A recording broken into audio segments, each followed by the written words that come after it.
Without any further ado, let's head into a second discussion for this evening on the topic Risk Transformation, Role of Analytics and Technology. And to moderate this panel, I would like to invite on stage Prashant Nair, National News Editor, CNBC TV 18. I would also like to welcome the panelists for this session. Anil Mehta, MD and CEO, India Shelter Finance. Monu Muratra, CEO, India Infoline Housing Finance.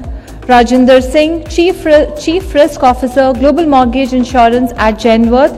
Vishal Goel, Country Manager, South Asia, FICO. And Pranay Mehrotra, Partner and Director, Boston Consulting Group. Over to you, Prashant. Ladies and gentlemen, thank you very much for being here. My name is Prashant Nair. I work with CNBC TV 18. I think we had an extensive discussion earlier with which my colleague Lata moderated on, the road ahead for the mortgage finance industry. A lot of that discussion was focused on the liabilities side, which is where most of the attention is right now focused at because of the turmoil we've seen in the funding markets, commercial paper and that kind of thing. But we are essentially going to focus on a very sort of specific aspect here of mortgage financing. And that is the topic which we've been given, which is risk transformation, role of analytics and technology. What can be done from a technology and analytics perspective to do better origination, better sort of write better home loans, manage those loan portfolios, manage repayments, operations, etc., etc. So we are not going to focus that much on the liability side, although we will sort of ask the lenders on this panel to touch upon that. This is an important month. November will be an important month to see how the liability in the funding markets really behave.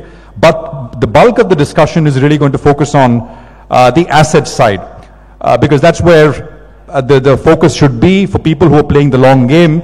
And I think all of us would agree that despite the recent turmoil we've seen, the runway for growth is tremendous. It's not the next couple of years, it's actually the next couple of decades. So there is a huge opportunity. So we're going to focus on what can technology do to minimize risk, lower costs and help in that growth. Let me introduce the esteemed panel. Actually, we've got panelists from across the board, the entire spectrum. We've got two lenders on the panel. Mr. Anil Mehta is a veteran of the industry. He's Managing Director and CEO at India Shelter Finance. Mr. Mehta, thanks very much for being here. Mr. Monu Ratra is CEO, India Infoline Housing. Thank you, sir, for being here. Mr. Rajinder Singh is CRO, Global Mortgage Insurance at Genworth. Thanks very much, Mr. Singh. Mr. Vishal Goel is Country Manager, South Asia at FICO. Mr. Goel, thank you for your time. And Pranay Mehrotra is Partner and Director at the Boston Consulting Group. Thank you very much, Pranay, for being here with us. So let's set the context really in terms of how much technology is really being used when we talk about mortgage lending, mortgage financing. Where are we at? How has the use of technology really evolved? And where are we at this point in time? So let me throw open the floor and we try and keep the discussion as fluid, and feel free to jump into the discussion with a point that you want to make. Mr. Mehta, why don't I begin with you? Just lay the ground for us in terms of where we are with the use of technology and where is it being used heavily? Which part of the operation? There is increasing use of technology, but as we heard from the earlier panel, there are ecosystem gaps. In the sense, the first big one is around not having the talent available. So the talent is very sparse and at a great premium. The second piece is digitization of the outside world. I mean, we had this identity digitization, which I don't know what the fate of that is going to be post the judgment. So that is the second one. The third is the regulatory overhang. For right reasons, there's significant regulatory overhang in the way we use digital technology and the way we have built our systems. So because of lack of talent, the data architecture is not quite there. Each time a regulation changes, there's a bolt on. So there is a fluid environment in terms of building patchy systems, not starting with a data architecture which is amenable to being used across the company. So there's no integration.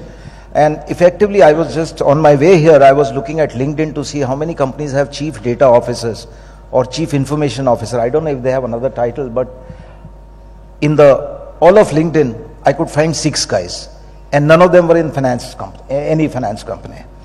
So that's a bit funny. I mean, if you're, and from my perspective as my company in our sector, I see that as a, reason for, I mean, a necessary reason for existence. Because the smaller, newer companies, if they do not go digital from day one, will die. Because like Ashwini pointed out earlier, the cost of carriage of our loans creates this inverse symmetry, where the guy who can afford less gets lesser money at a much higher price. Now that is an unfair inverse symmetry which should not exist in the market. And if we have to still compete and find a place for ourselves, I think it's very important that we reduce cost of carriage. And cost of carriage will get reduced only through digitization. So to give you an example, we use digitization for valuations, because there are 500 cities. You don't have a valuation database. How do you triangulate valuations for land, for collateral? How do you score? I mean, 70% of my borrowers are new to credit. They have never touched organized credit. They haven't taken a personal loan. They haven't taken an auto loan. They have nothing. When they come, we ding the bureau and we get a blank page. So that's the kind of borrower you're dealing with. I mean, that's an astounding number. 70% of your customers are new to credit. Yes, sir. Essentially, these are people who are coming and taking a loan for the first time. For the first time. And the first loan they've taken is a mortgage. Wow. Yeah. But, so, Mr. Mehta, how can you, that's a business risk, right? I mean, you're lending to somebody who's never really accessed credit. How can you use technology to, I mean, it's a business decision at the end of the day. How can you use technology to lower that risk? okay, you could still, we did build an application scorecard, but risk managers are traditionally risk averse, right? So we have a scorecard, and the cycle of our business is so long that you can't really, if you take a risk today, it'll tell you what's happened only 6 years later. So we are slowly making haste in actually using it to make decisions. As of now, we run a shadow. And the outcome so far, we are about 8 years into the business, and my business is almost entirely capital funded only for that reason. Because we were taking some risks which are unforeseen, with unforeseen outcomes. At this time, we didn't want to have a lot of lender money or create gearing in the company. So we are floating on noodles of capital, and there's a good reason for that. That it's important to first understand your own underwriting before you actually start creating gearing. So we haven't been in a hurry on that count.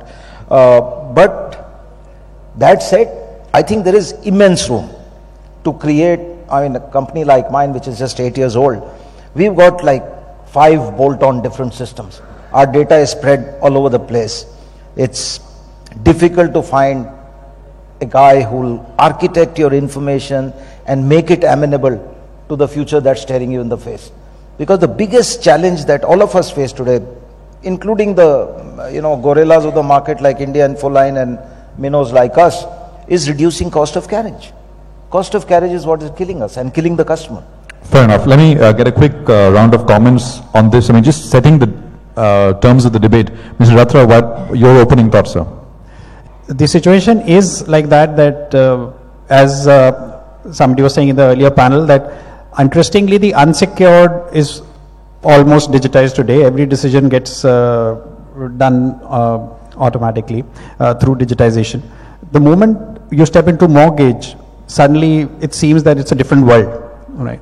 So to me, it's a big dichotomy of sorts, right? Although you can say that it's a lesser amount and this is a larger amount, but I think the basic nuances are the same. The challenge or the opportunity at the moment is this, that there is nothing available off the shelf to use.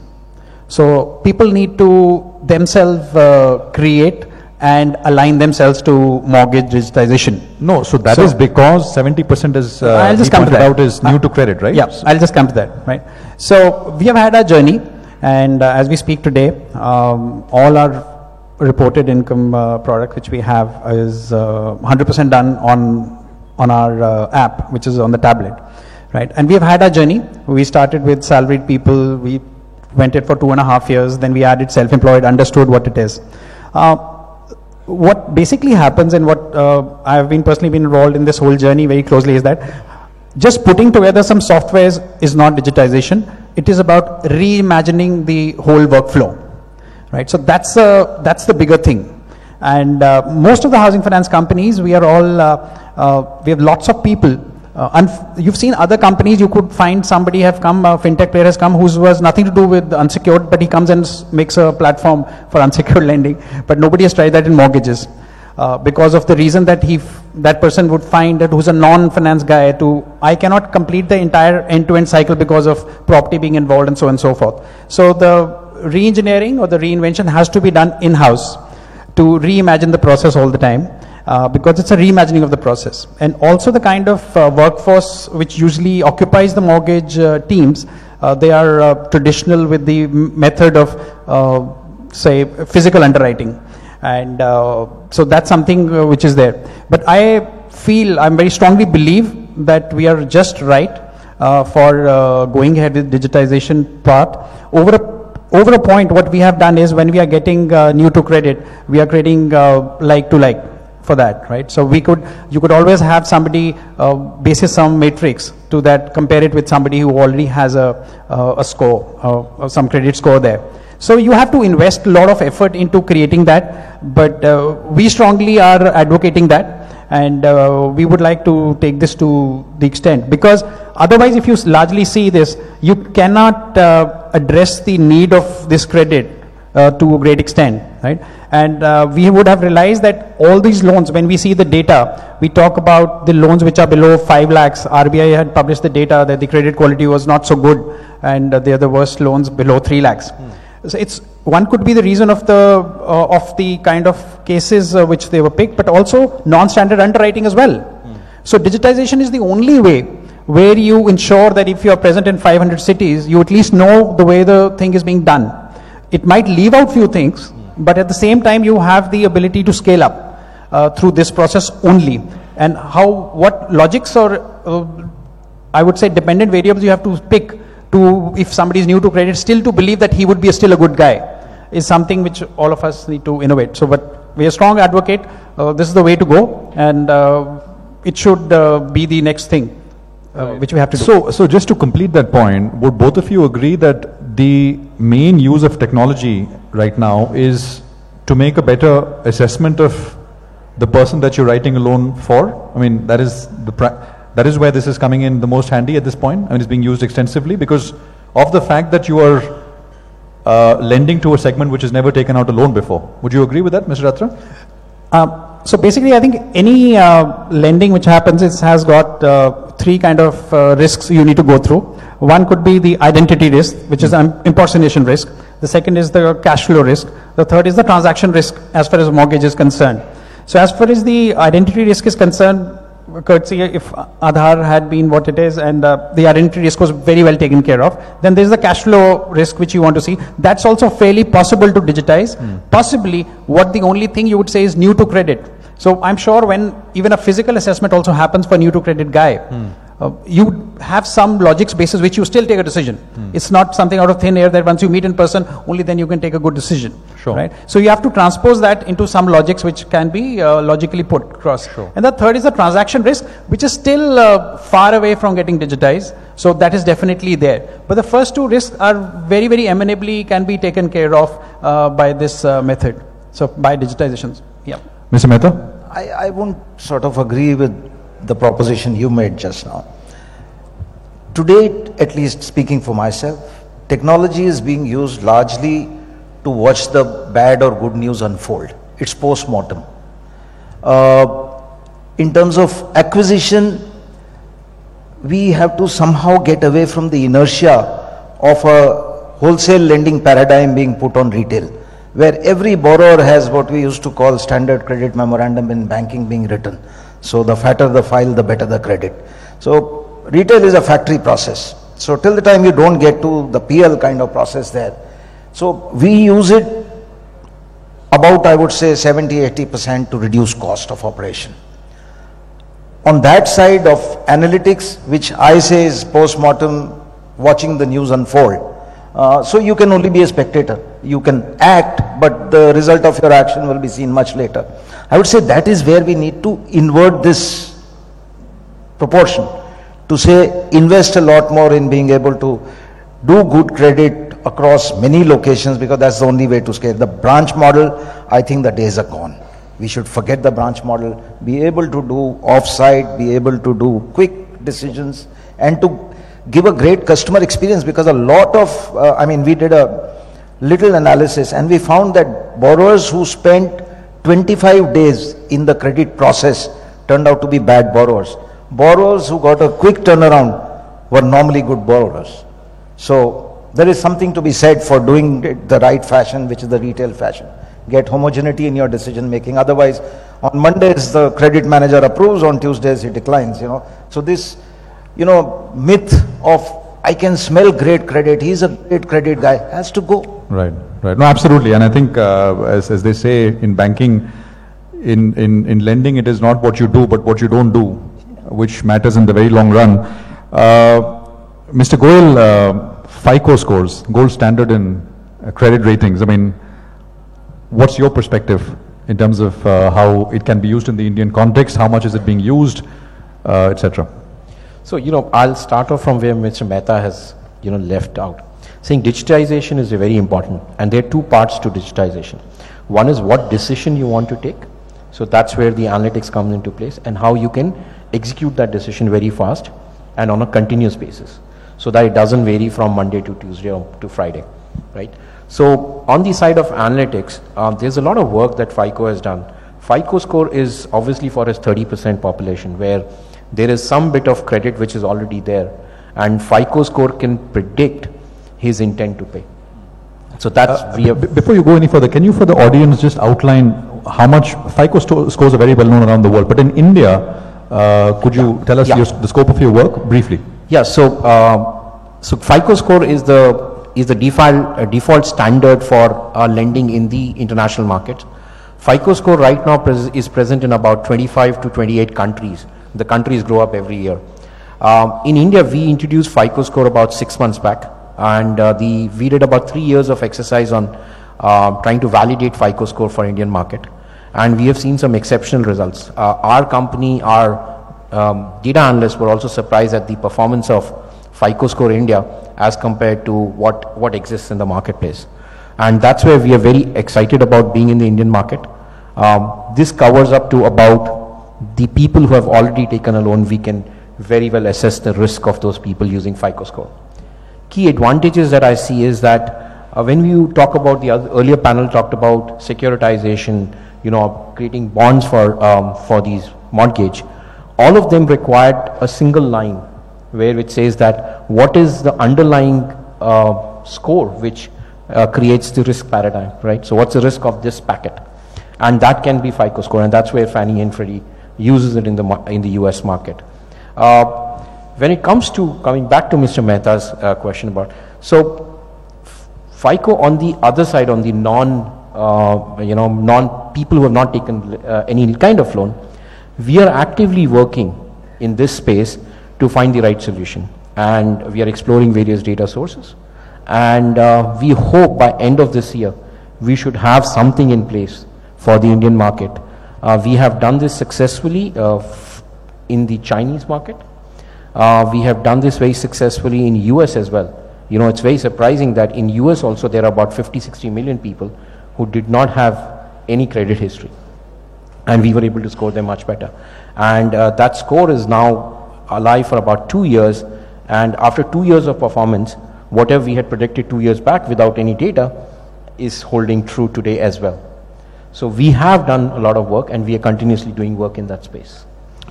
There is an example of, this is example given by people who are skeptical of the very fast growth we've seen in the Indian mortgage finance industry. We had an HDFC which over 20-30 years built up the book that it did, and we have these smaller housing finance companies which over the last 5-7 years have built, if you combine the top 2 or 3 of the second run players, it would equal what HDFC has done over decades now. In good times, of course, everything is fine, but like we saw just in the last 1.5 odd months, people started talking about, okay, there is a funding issue, but what about the assets, right? And this is not just builder loans, etc. This is retail assets as well. the rating which is being done right now by credit bureaus? I mean, you're a new entrant into the market. Is it adequate? I mean, what is in your assessment, what is the depth of this, the quality of the analysis, etc., which is done? Because as Mr. Mehta pointed out, the majority of these loans are new to credit. Right. So, see, if on these books, when we talk about, they are already about 6 to 9 months old onto the books of any of these lenders. So there's enough information about the payments which have been done by these borrowers to the lenders there. So there's enough information for generating a score and assessing what is the willingness of the borrowers in those portfolios. Right, that's one side of the equation. Then the other side of the equation would be the ability of those people to pay. So these are two mixtures which basically give you a complete risk of that portfolio. And I think so that can be done very quickly. It's not very difficult to do. Okay, let's get a insurance perspective. Mr. Rajinder Singh is CRO, Global Mortgage Insurance with Genworth. Mr. Singh, first up, if you could briefly outline what Genworth is doing in India, and then why don't you present us with your opening thoughts? I think as you guys might have heard in the previous panel and in the introduction, so Genworth is the technical partner as well as investor in the IMGC. So we bring basically the global expertise and essentially kind of pivot it to the Indian context. So that, I think in a nutshell, is really what our role is, and we've been very proud to be involved since the beginning. And I know Mr. Take, who was introduced earlier, has been from the beginning, and I've been on the board for the last 2.5 years. But let me just give a global perspective first, and then I'll probably be able to pivot into a couple of things that both Anil and Monu had said. In the previous panel, there was a mention about Fannie Freddie, right, in the context of funding. A big reason why it is so efficient is also because the technology is a great equalizer.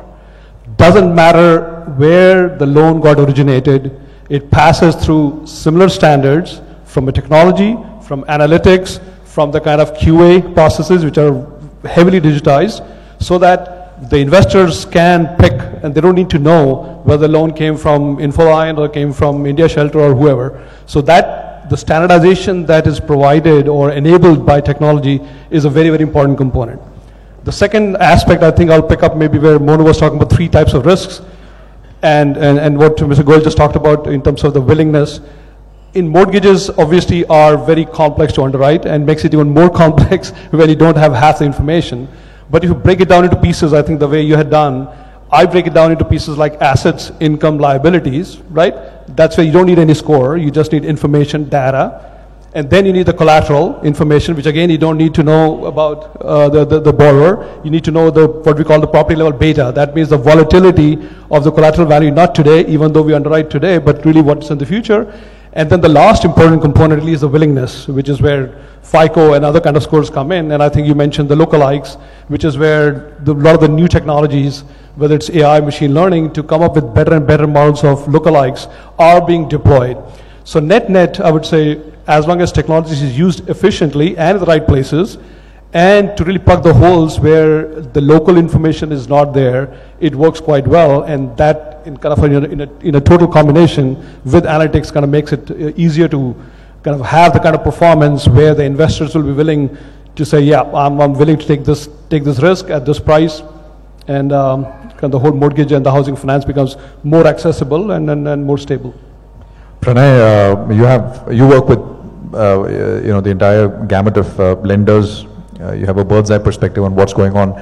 Your first thoughts on what you've heard so far in your opening remarks? So, first of all, we believe the mortgage industry is at an inflection point. If you look at the digital infrastructure that's created, the data architecture that exists in India now, there are certainly some challenges, but I think if we can adopt this at scale, it will make a significant difference to the growth of the industry and the quality at which this growth will happen. The other point is that it's actually digital first. It's not always digital. So it's not about replacing humans for the sake of replacing humans. It's actually how do you enhance the productivity? How do you drive certain standardization in the processes, as Mr. Mehta said? How do you actually improve even the quality of your assessment, right? So it's about digital first, not always digital. Certain segments will need physical, but it's about reducing inefficiency in the process using technology and analytics. The third thing is that it's unless and until you actually use technology and analytics end to end, and if you only do it piecemeal, then you actually create more complications for your process and for the quality of the business you build rather than actually doing it end to end. So you can actually all the way from origination to how do you underwrite to operations to actually monitoring the portfolio. I think with technology and analytics you can get a lot more efficient. And what we are seeing is if technology and analytics is adopted at scale, it breaks some of the traditional trade-offs. So when it's adopted at scale, and we're talking about by mortgage financiers, you can actually dramatically reduce turnaround times. And I think Mr. Mehta made a very critical point that people who stay in the process and who have, willing to wait for 2 weeks to get a loan, typically are poorer credit. And so you actually improve the quality of the book you're building if you dramatically reduce your turnaround times. And to do that, you need technology, you need analytics in the process. And you can do that while actually you're shaving off your disbursement costs as much as by 40 to 50%. And that is again the point that if you don't shave off your disbursement costs or sanctioning costs, you will not be able to profitably serve segments where you can actually get the right risk-adjusted returns. And the third is that it's actually improving customer experience. Because customers can get the loan when they want in a short period of time. Their servicing is a lot more convenient, and you actually are building up a better quality book with much lower cost. The question is, how do you adopt it at scale? And the last thing I'll say is, I think the availability of technology is no longer a constraint. Very soon, data availability, data asymmetry is not the real issue. Technology is only as good as the user, right? So when you think about origination and the tab that's being used by a salesperson on the ground, we've seen varying rates of adoption of 20% adoption by the sales team all the way to 100% adoption. How do you actually create even that simple tool in a manner that you drive adoption? How do you set up your IT architecture in a manner which is modular and scalable? All of those are things that have to feed into that. But if you do that at scale, I think the industry can really benefit from it. Mr. Goyal, just to come back to you, if you can give us the US experience. I mean, we are, as Pranay pointed out, we are at an inflection point. The size of the industry is still small relative to the opportunity. What can we learn in terms of not to do from the US? Because we know what to do, but what not to do, I guess, is going to be important. I'm referring to, for example, the subprime crisis in the US, right, where loans were given indiscriminately, and it finally all sort of came to a head in that crisis. Nobody's suggesting that that is the situation here, but what can we do with technology to avoid that kind of a situation? See, as I mentioned, right, there are two parts to a decision, right? One is on the analytics side, when you try to measure is, one is the intent to pay and second is ability to pay. So both needs to be considered equally. When you're trying to calculate the income of the person or future cash flow as was spoken, that needs to also to be observed very, very carefully. So how can you do that is having a decision framework or a platform where you're able to take decisions at all point of time, not just at origination. There could be changes in the economy which might impact your portfolio. So suppose certain industries are going through a bad patch, and if you have a significant amount of exposure to employees in that industry, you need to keep a watch out on that. So portfolio management is also very, very important from that perspective. And then when it comes to, when you're trying to collect your money, the cost to collect is also very important. So at all points, if you're keeping a close watch, what we call it as in the new world, in the digital world, it's called out as connected decisions. If you can make connected decisions across your portfolio, I think so people should be in a good shape. Mr. Mehta, I mean, same question to you. What pitfalls should one avoid? What should one really focus on as, if this industry is at a takeoff stage, where do you see the loopholes really at this point? The ecosystem gaps are a given, but the imperative to go digital is also a given. And I think what Vishal said is correct, that you need to have an integrated management. Today we do patchwork, we bolt on stuff, we put band-aids. That has to go, that has to change. It needs those who can invest, it needs investment from them. But I think it's going to become a hygiene reason for survival. You will die.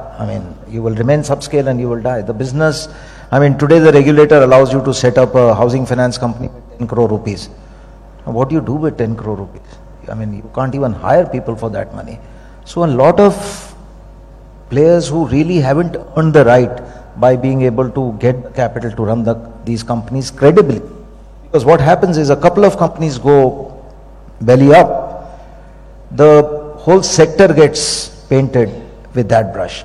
So I think it's very important that right scale players make the right kind of decisions So a lot of the old myths we'll have to give up as lenders, of saying we can select our borrowers, not running a truly retail process of selection and management. You're basically saying it has to be faceless banking. I mean, in a way, it has to be retail proper. Through the life cycle, all the way till collection. And that is possible to do. But I think we have to sort of, break our own self-imposed boxes and think of the process like that.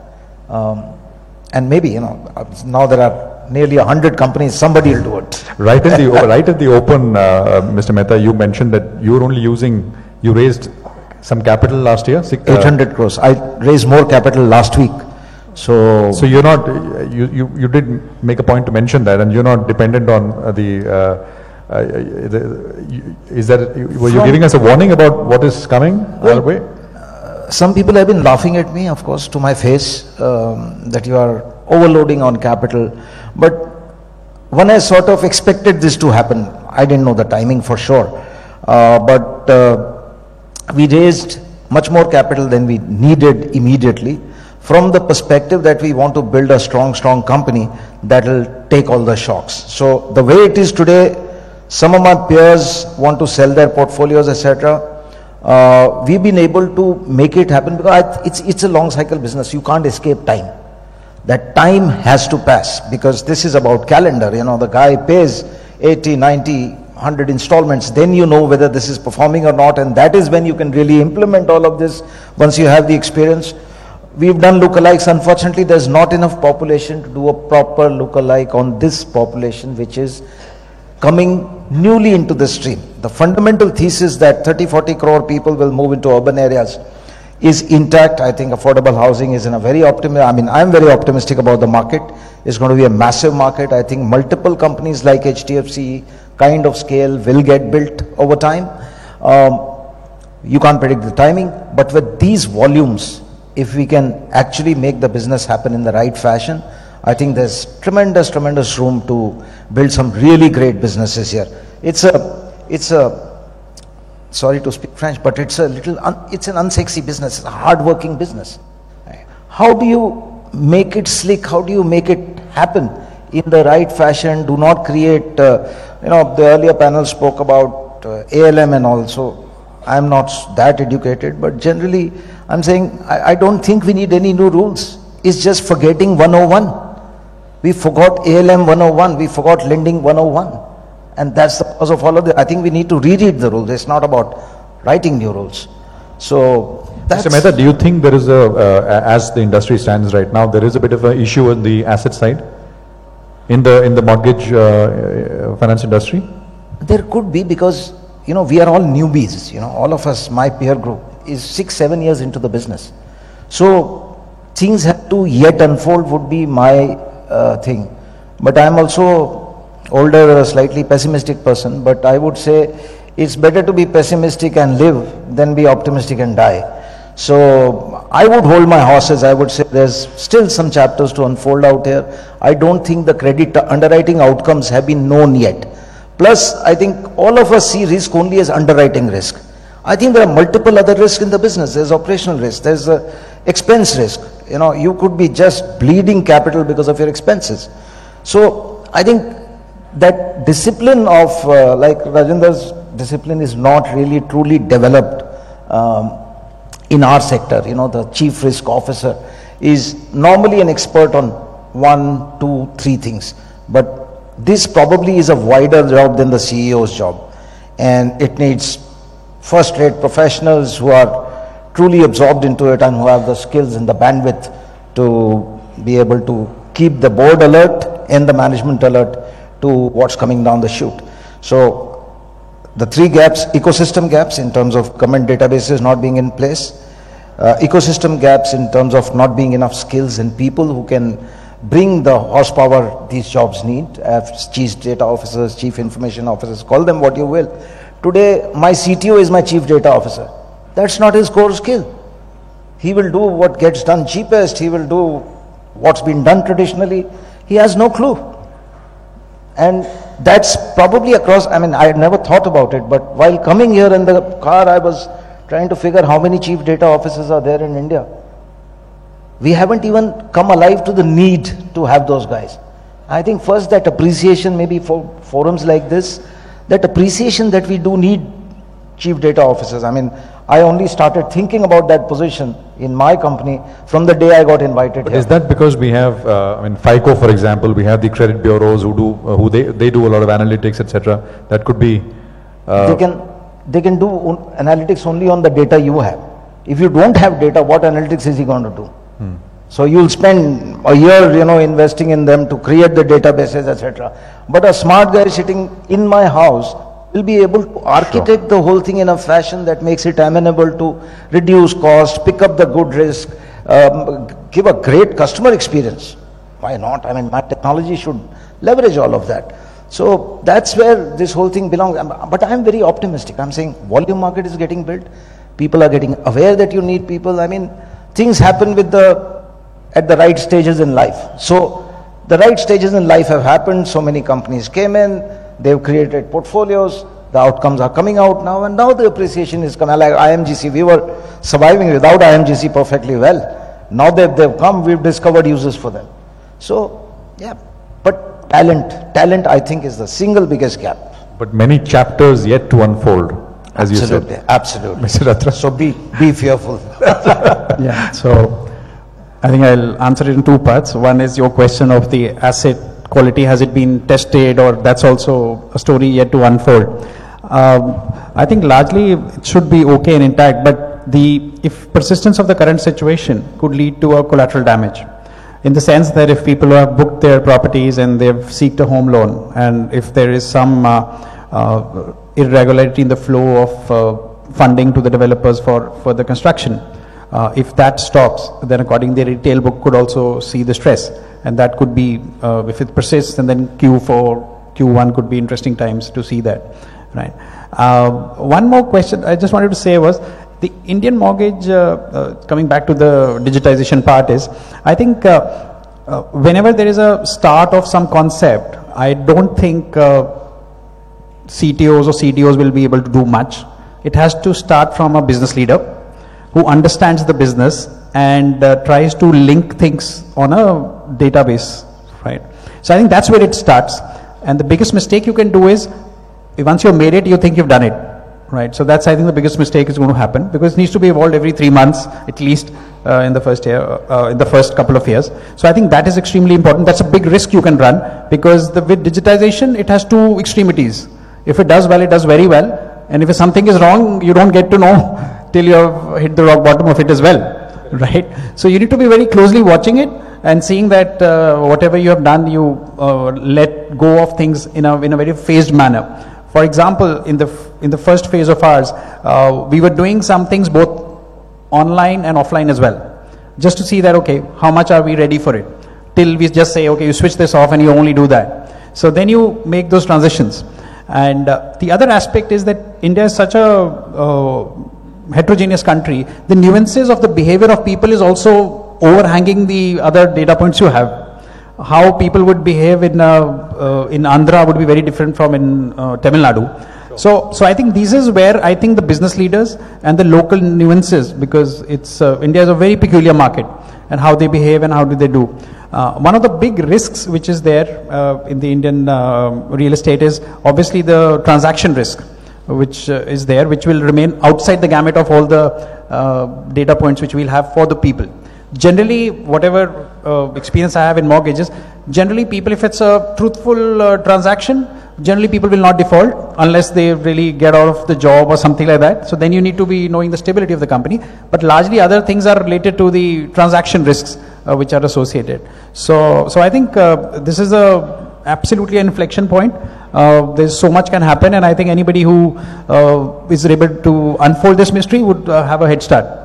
I think, Mr. Goel, you mentioned that one of the aspects, one thing you can look at, you gave that as an example, that if a company has too much exposure to one particular industry and things are going wrong for the industry, then you may get into trouble with the portfolio in that particular segment. But you said 70% is new to credit, right? And most of that would be sort of non-salaried? Yeah, most of them are non-salaried or informally salaried. So, I mean, in that sense, it is tougher. I mean, it's not as if you can map industry exposure. I'm just saying it would be because most of the workforce is in the informal sector, and most of the new demand for housing is also going to come from people who move into urban areas, towns, etc. over the next many years. So that is, in that sense, not, you can't really segregate people into industry groups, can you? You could, because, I mean, I'm a believer that ultimately data has the answers. So there is always something which will come out which will lead you to the right place, because ultimately that is where all the answers are. So people like FICO, etc. will find us the answers. We've succeeded in creating an app scorecard which is giving us very good discrimination, at least between approve and don't approve. We can't use price basis that score, but yeah, we are doing all right. So I'm sure there is, it's just keeping the faith and moving on. I think that's the ultimate thing. You have to believe data. There's nothing, I mean, all the rest is judgment, you know. So judgment doesn't make for retail portfolios is the underlying belief for us, and I think largely all of us. Yeah. No, my only point is that, yeah, I mean, there are parameters, you tick mark against those parameters for people, I mean, like retail loans, but then in the Indian context, there aren't that many data points for people who are coming into the system for the first time. You have that also has to be developed, and I guess the industry is adapting to that, right? Well, when you talk to the data scientists, one is surprised, you know, that there are that many. So sometimes it's quite a revelation what you actually see when you go to it. I mean, the first thing is to be open to experiencing it. Right. You know, you may find, you may not find, but my experience is that there is always an answer in the data so far. We haven't lost yet. Right. So there's always an answer in the data. Just any gaps that you find in the way sort of the data is being analyzed, is being put forward, any sort of pressing concerns you may have? And my question also on the asset book that has been built up so far, do you see any risks at all, or you think everything is kosher? No, so we have not looked at a lot of asset book, very honestly, to give that comment on the second point. On the first point, I think so what has happened is, as Mr. Mehta mentioned outright, a lot of companies have come up, they do not have enough skill set inside to get the data in the right format, and what they realize over a period of 1 to 2 years is that they have not been able to reach anywhere. While in the first, second year they could have experimented a bit more, got the data, and thereby they would have a head start at the third year to, you know, really ramp up the business. So I think that that's a challenge that we need to look at. Mr. Singh? Yeah, I think if you ask a data scientist, he'll say he'll never have enough data, but that's not true. I think what Anil was saying earlier, I think even you'll be surprised, even the small amount of data that you have, you can draw insights and take actions, and as long as you do it in a risk-based manner, there are decisions you can take even with that small amount of data. The other aspect, I think maybe one previous question, but in terms of learnings for the Indian market from the global financial crisis, that probably need another session, but let me distill it down to just a couple of things. I think right around the time, everybody was managing to averages, right? They expected the housing price to go in this direction, they expected unemployment to go in this direction, and everything was averages. On average, we'll do okay because we have enough capital, we have enough pricing, and as you know, averages can kill you, right? And that's exactly what happened. So realizing that mortgage market, especially, even other consumer finance is cyclical, but mortgage market especially is cyclical, and when it goes up, you get a little bit of benefit, but when it goes down, you get hurt really hard, because the good bad kind of the risk asymmetry is a lot. So managing not just the asset side, but also the liability side, and hence the capital through the cycle really is a trick to kind of manage it. And the people who have done well through the crisis in the West have been the ones who stuck to a certain discipline, used technology as an enabler, reduced the variability between, let's say, underwriters or between lenders, and then they will turn out ahead because they'll manage the cycle and price to the cycle, and it's a very good return on that basis. Pranay, I mean, I just wanted to say that I don't think lack of data is the constraint. I think how well you use it is actually the key imperative. And it's just going to get better. You're going to have more and more data that's going to get created around customers. How well do we use it? I think that's important. And the one thing I think we need to watch out for, there is no off-the-shelf solution. If we believe that there is just a scorecard sitting out there which we can just pick up, or if there is a digital solution sitting out there which we can just pick up, I think we will end up compromising our existing business model. We will have to customize and build our own scorecard for the portfolio that we want to actually build and for the segment that we want to go after. There's experience you learn from. When you think about technology, I think the point that was said, you will actually have to reimagine the process. If you're going to make incremental changes, you're never going to get the full benefit. So my view, just to close it out from my perspective, is it's an exciting time ahead. I think the points that Mr. Mehta said, there are challenges in the short term. We need to tide over them. But if we actually capitalize on what's getting built, I think the industry is going to really benefit from it, both in terms of growth and quality. All right, I think we're completely out of time, so we're going to wrap up on this panel. Thank you, sirs, for being here. Appreciate it very much. And I can say as somebody who's repaying a home loan, costs come down and I mean, we all benefit. I don't know if we have 5 minutes to take questions. I don't know if we have questions, but if we do, maybe we could take a couple. Hi, everybody. I think we talked about the pricing that we are charging to these customers, especially the affordable home loan customers. And Mr. Mehta rightly pointed out that it's a pity that poor people are paying more interest. So isn't the right time that we start doing risk-based pricing, wherein as we said, technology will play a very important role in driving a score, which could be basis the operational risk, the transition risk, which Monu said very rightly. Once you have that score, you build a pricing mechanism so that you charge more to a risky customer and you charge less to a good customer, and that's how you price your portfolio, so that even when you have to raise capital, an investor actually would look at what kind of portfolio I got, what kind of pricing, and what is the methodology which has gone into deciding the pricing of a portfolio. But I have not seen much of the players doing that in this market. So, any thoughts on that? Yeah.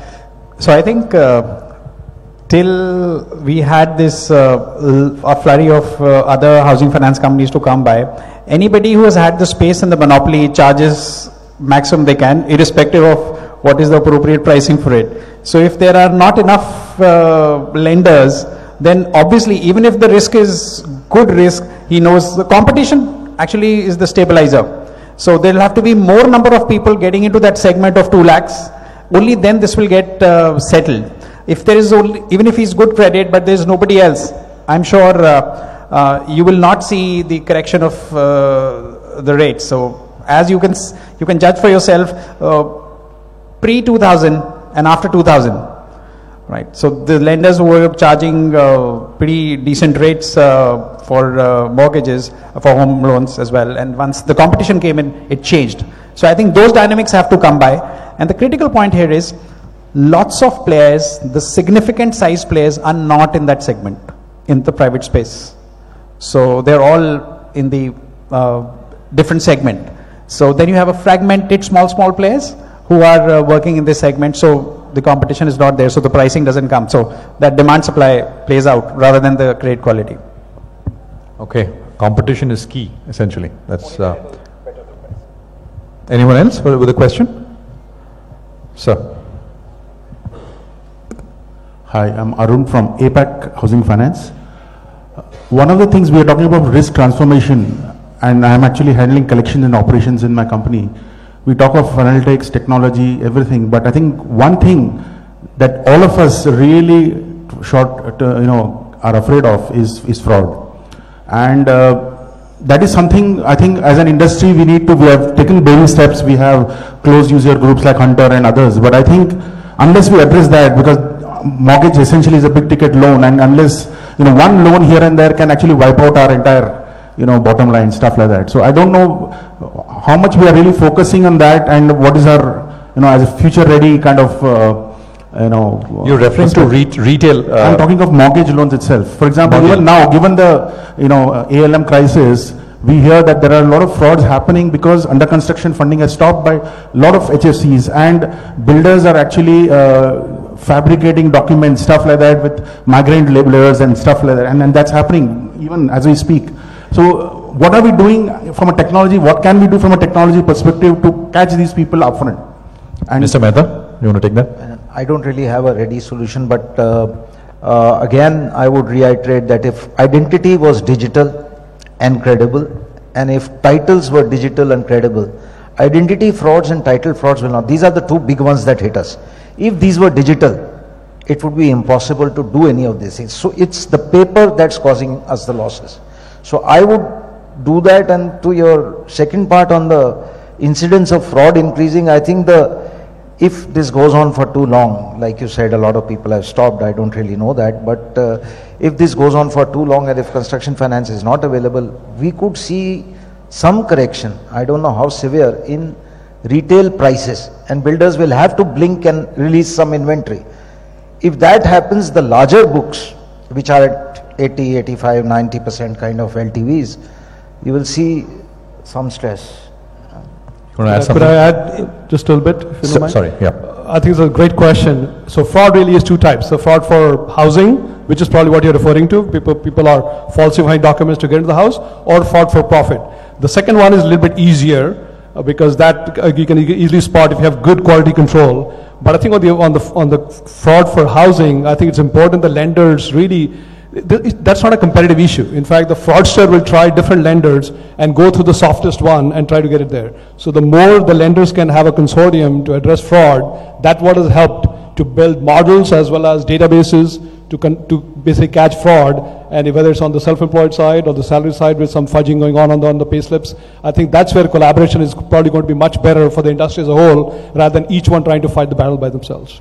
So can I? Yeah. So I think that's exactly what I was saying, that in home loans, it's a transactional fraud is the biggest rather than the cash flow. Even if that guy is working, he actually has a salary, but the transaction risk is the biggest risk in here.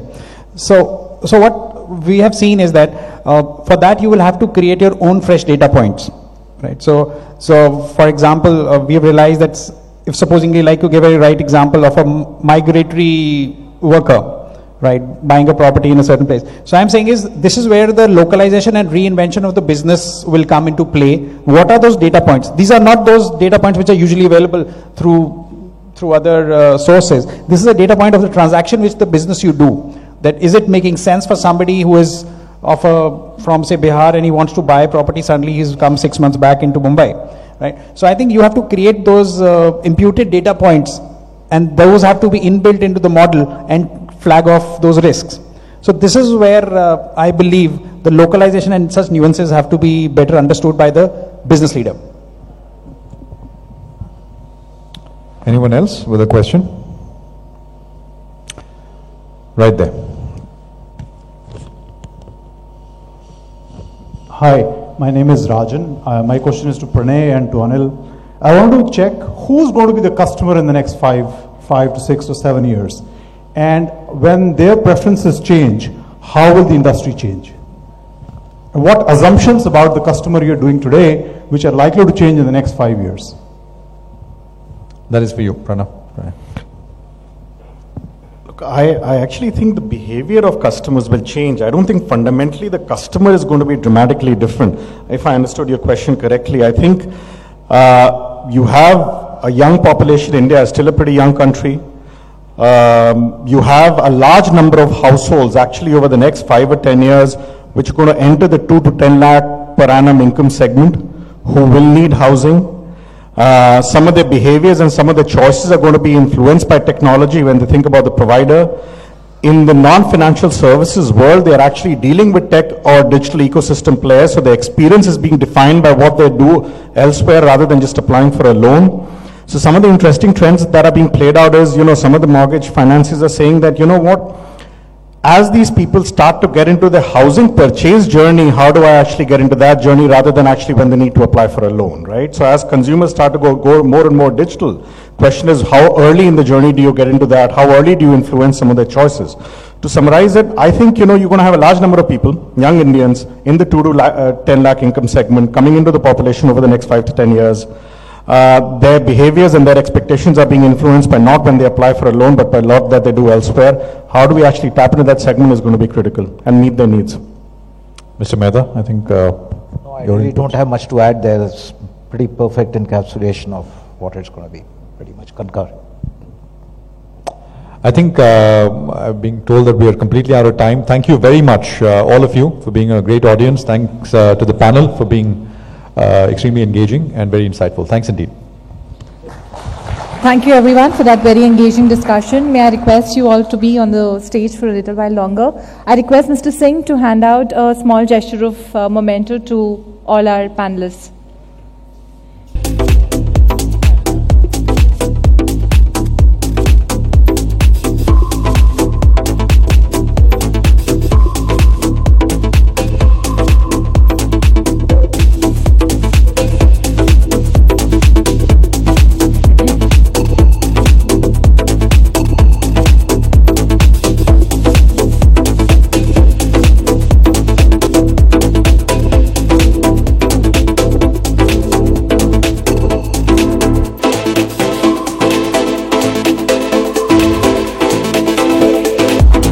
Thank you very much.